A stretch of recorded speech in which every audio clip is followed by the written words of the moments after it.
Hey everyone, this is Leo Young here with Impressor Reviews, episode number 6. And today, or tonight, we'll be reviewing Supergirl, season 2, episode 2, Last Children of Krypton. So, let's just start it off. I don't mean with a review, but my thoughts. This episode, honestly, it didn't hold up to the first episode, but I guess that makes sense. It's like the people who saw Avengers. Everybody loved Avengers 1. Avengers 2, it could have been better. Now then, let's get into the episode, because that's pretty much it. Smallest intro I've ever done. So the show opens up with a building on fire in National City, and Superman and Supergirl arrive on the site, and they both work together to take out the fire, and it was pretty amazing. Superman went into the sky, and he did something I've never seen him do, even on comics, and I'm actually very versed within comics. And yes, I know I made a mistake with Mon-El before, but that's another thing entirely. So Superman flies above the building and starts spinning around like he flies in a circle around a cloud, and it forces the cloud to like start raining. While Supergirl is using her super breath to take out the flames from down below. So the fire is out, and right after the fire, they hear a bell or alarm on the other side of the national city, and they're there lickety split, and they catch two armed robbers, and they just take out their car. And the funny thing is, like, the second they got out of the car, they started shooting at them. And when the bullets didn't work, one of them punched Superman. And that's when it really brought up to me. It's like, even Superman asked, I don't understand. Bullets don't work. So why do you think your fist would? Like that, don't be a Luke Cage type of person. You know what I mean? Now, right after that, they go to the DEO. And well, Martian Manhunter has issues with Superman's presence in National City. Like he's not very happy he's there, and I guess you could say Superman's not very happy that Martian Manhunter in general exists. But it was a quick little scene. They do a little cut over to Cadmus where they're waking up Corbin, aka Metallo, and they're giving him a chance. But this side doctor doesn't think it's time for him to like get into it. And pay attention because this side doctor, I would guess he was like an assistant. He actually holds some pretty, well, a use for Cadmus. So now it's obvious with Martian Manhunter that Superman is pretty much upsetting him because when Superman and Supergirl return to the DEO, he gets after Supergirl for not contacting them and telling them, "Hey, we told you an alien's attacking. Why didn't you come back and tell us? Or why didn't you say, hey, we're on our way? You should have done that." But as he's doing that, the building starts to have electrical issues, like lights start flickering, and they show down with Mon-El. He's creating like an electro, like I don't fully remember what they said. I think he was absorbing the energy from the building to power himself up since he's not really getting hit with solar rays. However, they reveal that Martian Manhunter is using kryptonite on him to keep him down, and this is not really good with Superman. But pay attention because they're keeping kryptonite on him. So at the end of the episode, you actually see something that's very interesting. Kara's not actually happy about the two of them fighting, so she invites Clark over to their sister night with Alex. And I told you, I promised you I'd learn her name, and I did. Now they switch over to Kara's job at Catco, and Clark and Kara are just there. Kara's a reporter now. I didn't actually talk about that in the last episode. My bad. And Kat is still googly eyed over Clark. Clark. Now this is where we meet Kara's new boss, and his name is Snapper Carr, and that's just the weirdest name ever. He's initially cold with Kara. He later on says he doesn't like her, and he doesn't speak with her. He just walks past her.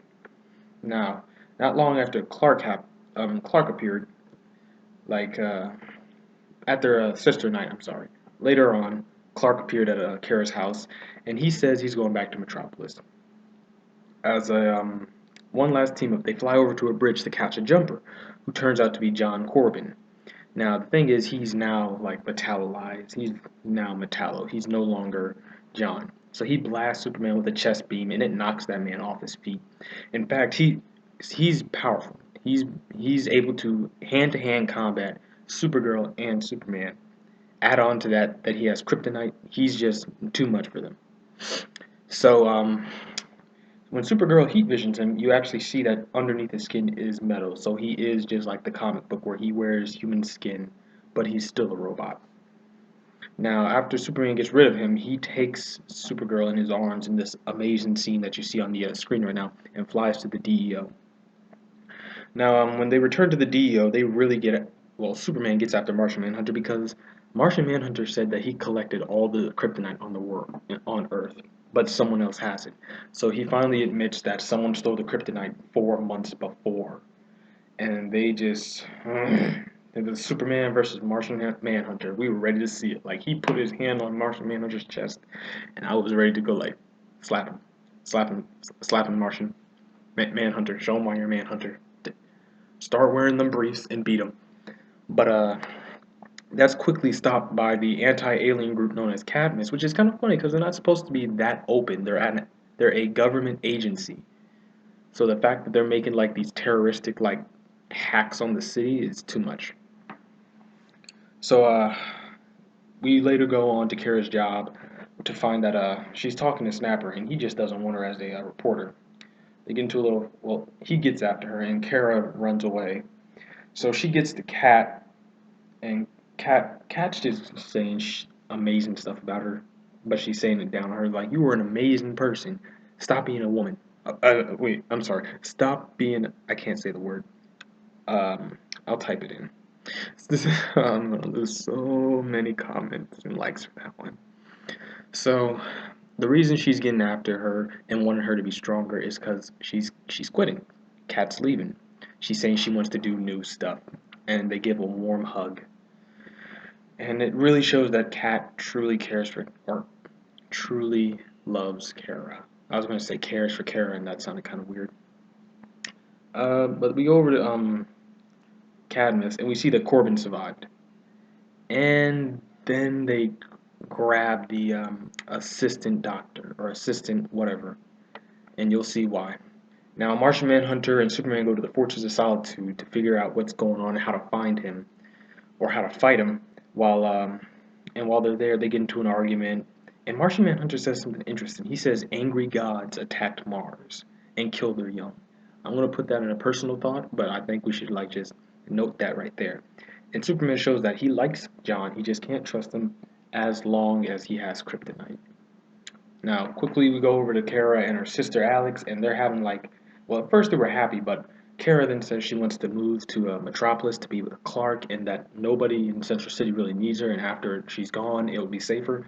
And her sister gets after her, and one of the things she says is, "Clark is your cousin, yeah, but he abandoned you with us.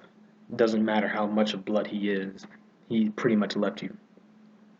And that's where that scene ends. It was a powerful scene, and that one comment kind of gave the idea of how she feels. And back at the DEO, Wynn learns how to locate John, and well, Superman and Supergirl go over to find him under a bridge, and John just says he's a distraction for the side doctor, who they turned into a mind-controlled version of Metallo. So they both go over to Metropolis, but he's not there, and Superman blames himself for letting this happen. Back at the DEO, Wynn and Alex are having a talk about their family differences. Alex is upset about having to watch Kara, and now all of a sudden she wants to leave, while Wynn says that his whole entire life he has had no family. So just being there for them was enough. And and during this, Wynn kind of lets off that kryptonite lets off a type of radiation which Alex uses to find who stole the kryptonite. And she sets up a fake mission to find the traitor. But during the mission, Cadmus was waiting for her. She makes her escape, and Supergirl comes to help out. Now, Wynn creates these protective chest shields that we've seen worn on set, and they use it to protect themselves from the kryptonite blast. Because Superman and Supergirl go out to find Metallo and Metallo 2, the Asian doctor, and during the fight, like Supergirl's sister and Martian Manhunter come out to help them. Alex helps Supergirl, and Martian Manhunter helps Superman. And one thing you can actually tell is when Martian Manhunter and Superman are together, they are just destroying people. But Supergirl is actually having less of an easy time fighting. She's losing. and it's her sister who has to come to save the day. So both Metallos are dead or gone for now. But that's where we switch over to Supergirl dropping by to say goodbye to Kat before she leaves. And then we learn later on that Kat gave Jimmy her position while she's gone. She goes up to see Snapper, and Snapper gets into a light scuffle, but in the end, Kara gets the job as a reporter. Um, and finally, to gain Superman's trust, Martian Manhunter gives him the supply of kryptonite, where he says goodbye to everyone in the DEO. He takes the kryptonite, and away he is, back to Metropolis as Clark Kent. Now, this is the last thing I want to add is that last minute Supergirl is down there with Mon-El, and he awakes to choke her. Not like, haha, I'm awake. More like, oh my god, where am I? Now, I'm going to add that to my personal thought because this video actually took a lot longer than I expected. So I'll see you there. Peace. Hey everyone, this is Leo's Thoughts. Let's get right into it. So there's not really much to say. Let's just be honest with you. Personally, I thought Superman stole episode 1. Clark stole episode 2. I'm pretty sure that makes sense, but if you don't understand, I wanted to see Superman and I wanted to see Clark Kent. And really, I feel like there was more Clark than Superman here, but maybe I'm just watching all the wrong things. But really, beyond that, they brought up that fear again that Cadmus was going to be the main not protagonist, antagonist. Like they made a second Metallo. They made 2 Metallos, so they could have literally had an army of Metallos if they wanted them or wanted to have them. And it was so they can make other people. And the thing is, if they're gonna fight aliens, they're gonna keep on making creatures to fight aliens. So other beings on Earth would basically be if they don't do machines, metahuman would be the closest thing they could do to fight aliens. So it's kind of funny when you sit down and think about it because on the Flash's world, the government's issue are metahumans. It's they want to fight metahumans. On Supergirl's world, I was going to say Superman. It's her world, I guess. On Supergirl's world, it's aliens. So when they come together, it's going to be magic, alien, metahumans. Magical alien metahumans. That's something I want to see. I can only think of one other being out there that actually counts as that, though. Mr. Mitzelplix. Would he count as meta? No, he wouldn't. Never mind. But, other than that, really, there's not much I can say. Wait, no. There was that one scene I was talking about. Angry gods came and burned our world. What the heck does that mean? Because Martian Manhunter, his entire race was destroyed by Martians. If I'm right, it was white Martians destroyed his world, but they were also weak to fire, so it kind of sounded weird to me that white Martians were using the same thing they were afraid of to destroy him. Because think about it. If white Martians came to destroy their world with fire, no less, with fire, and if you remember, white Martians are the same as green Martians. Their weakness is also fire. It doesn't make sense. Angry gods came and killed their young. An extraterrestrial force came to Mars, and that's basically what I got from the story. And then there was the last, there was this one piece I didn't add into the review. When Cadmus had Alex up against the wall, the woman, the main head of Cadmus, said, you could said, think of your think of your father as he once was. It's better that way. And we pretty much know exactly what her father is. Her father is Cyborg Superman. Let's not play around. I'm just waiting to see they're gonna have to do the half face and the really messed up. I just can't wait for that. That's gonna be an amazing scene. I'm not gonna hurt you, but I'm going to hurt you, Superman. I don't really know what he'd sound like. But I just want everyone to realize and think about this one last thing. There will be no redemption story for him.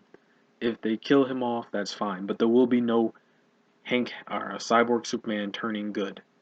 That's just not the story. Anyways, that's my personal thoughts. I hope you enjoy, and I'll see you tomorrow for Flash. Good night now.